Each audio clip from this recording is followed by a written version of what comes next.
আসসালামু আলাইকুম প্রিয় এসএসসি পরীক্ষার্থীবৃন্দ, তোমরা নিশ্চয়ই দেখতে পাচ্ছ এখানে ত্রিকোণমিতির বেশ কিছু অঙ্কের ডাক লিখে রাখা হয়েছে।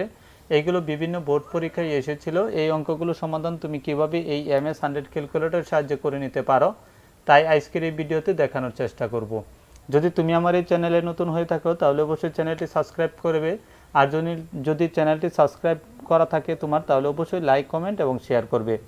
তো এখানে প্রথম যে অঙ্কটি রয়েছে sin θ = 1/2 হলে tan θ এর মান কত? এই অঙ্কটি সমাধান করার জন্য প্রথমে আমরা ক্যালকুলেটরটি অন করে নেব। ক্যালকুলেটরটি অন করার পর sin θ, তো আমরা এখানে sin, তারপর থিটা ব্যবহার করব এখানে x দিয়ে। দেখো এখানে sin x চলে এসেছে, তারপর বন্ধনী ইকুয়াল টু দিব। তো এখানে দেখো আলফা এবং ক্যালসিতে চাপ দিলে কিন্তু ইকুয়াল টু চলে আসবে, ইকুয়াল টু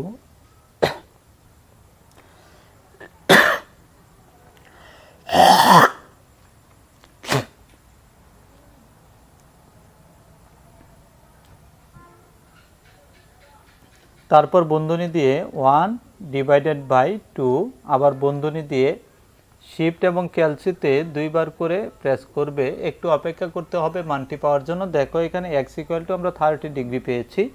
তো এখন এসি বাটনে চাপ দিয়ে আমরা tan θ লিখব।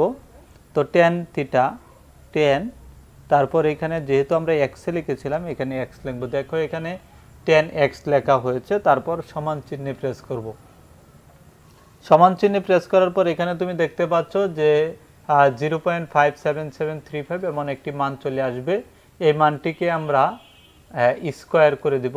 স্কোয়ার করে সমান চিহ্নে প্রেস করব। দেখো এখানে 0.33। এখন এবিসিতে চাপ দিব।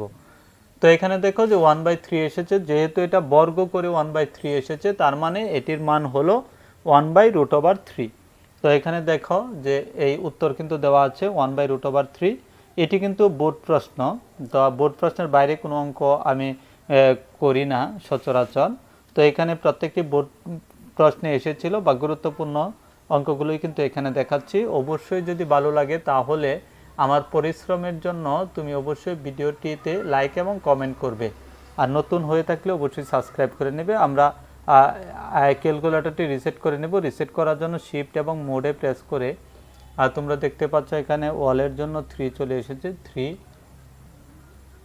প্রেস করে আমরা সমান চিহ্নে দুইবার চাপ দিব, তাহলেই কিন্তু রিসেট। মানটি রিসেট করার পর আমরা পরের যে অঙ্কটি রয়েছে এই অঙ্কটি সমাধান করব। দেখো এখানে দেওয়া রয়েছে 4 sec a = 5 হলে sin a = কত? তো এটিও কিন্তু বোর্ড প্রশ্ন।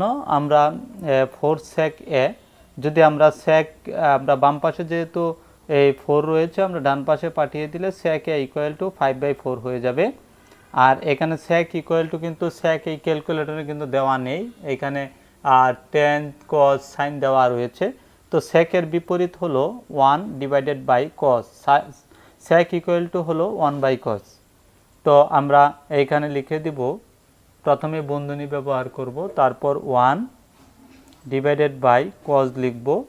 তো 1/cos লিখলেই কিন্তু আমরা এখানে sec পেয়ে গেলাম।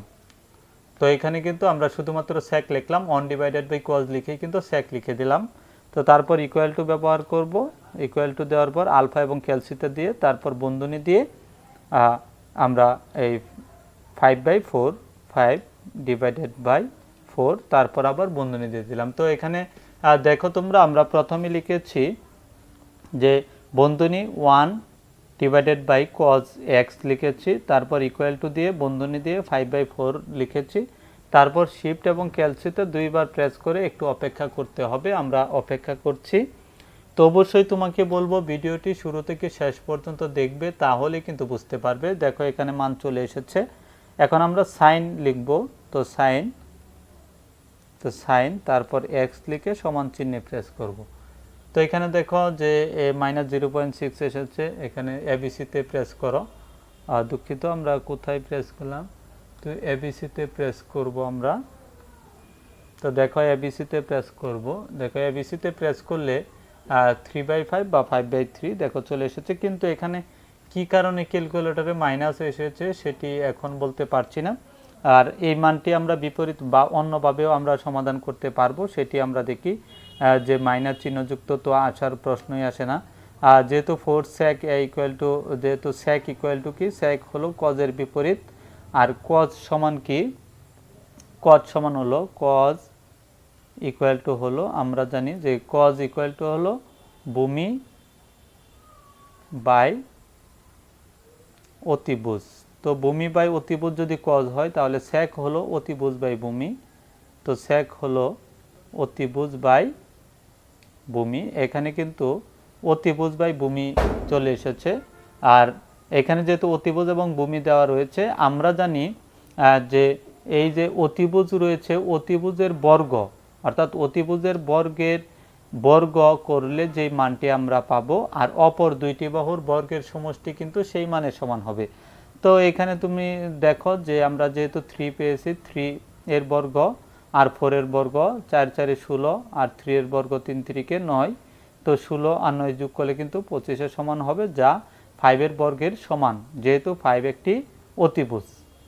কি কারণে অতিভুজ, যেহেতু এখানে sec ইকুয়াল টু আমরা 5/4 পেয়েছিলাম। দেখো এখানে sec অতিভুজ বাই ভূমি, উপরের সংখ্যাটা কিন্তু অতিভুজ, এখানে ভূমি বাই অতিভুজ। দেখো এখানে যদি তুমি cos ইকুয়াল টু ধরো তাহলে কিন্তু এই মানটি চলে আসবে।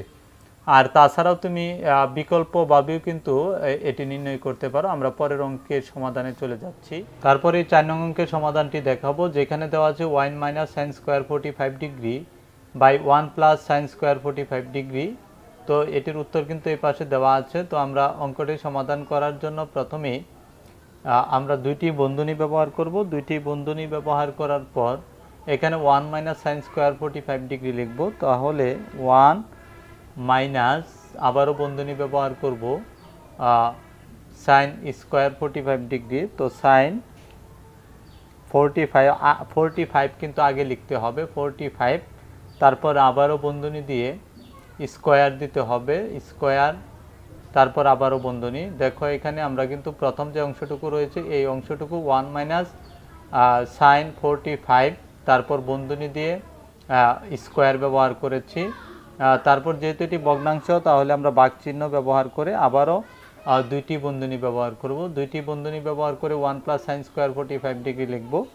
তো এখানে 1 প্লাস বন্ধনী দিয়ে, যেহেতু সাইন স্কোয়ার 45 ডিগ্রি, তাহলে সাইন 45, তারপর বন্ধনী দিয়ে স্কোয়ার, তারপর আবারও বন্ধনী।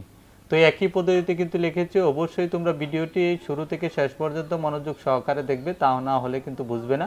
তো 1 - sin square 45 degree by 1 + sin square 45 degree লেখার পর আমরা এখানে সমান চিহ্নে প্রেস করব। দেখো এখানে সমান চিহ্নে প্রেস করার পর এই অঙ্কটির সমাধান কি আসে, দেখো এখানে এবিসিতে চাপ দিলে 1/3 চলে আসে।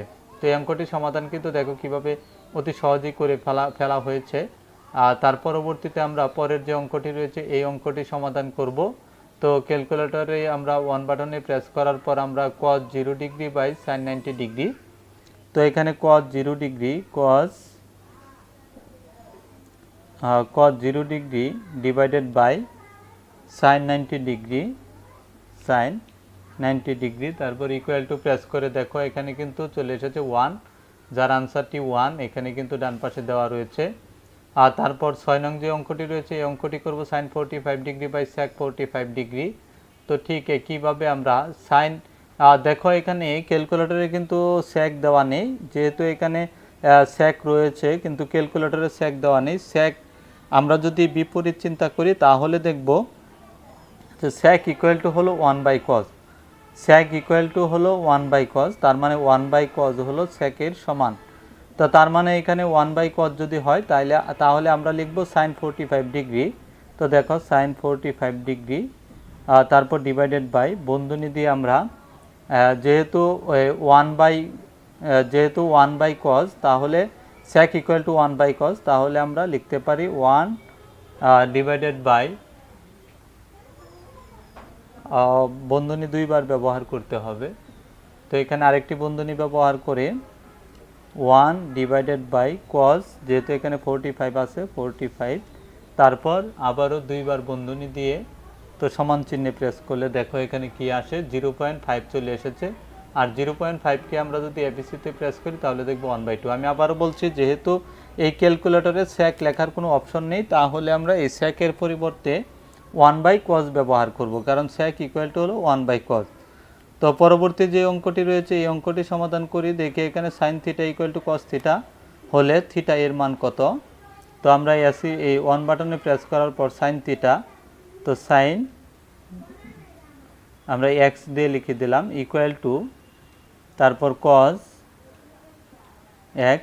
দেখো এখানে sin x equal to cos x লিখেছি, এই কারণেই লেখা হয়েছে যেহেতু এখানে সরাসরি থিটা লেখা যায় না বা লেখার দরকারও নেই। এখানে আমরা এখন শিফট এবং কেলসিতে 2 বার করে প্রেস করে একটু অপেক্ষা করব।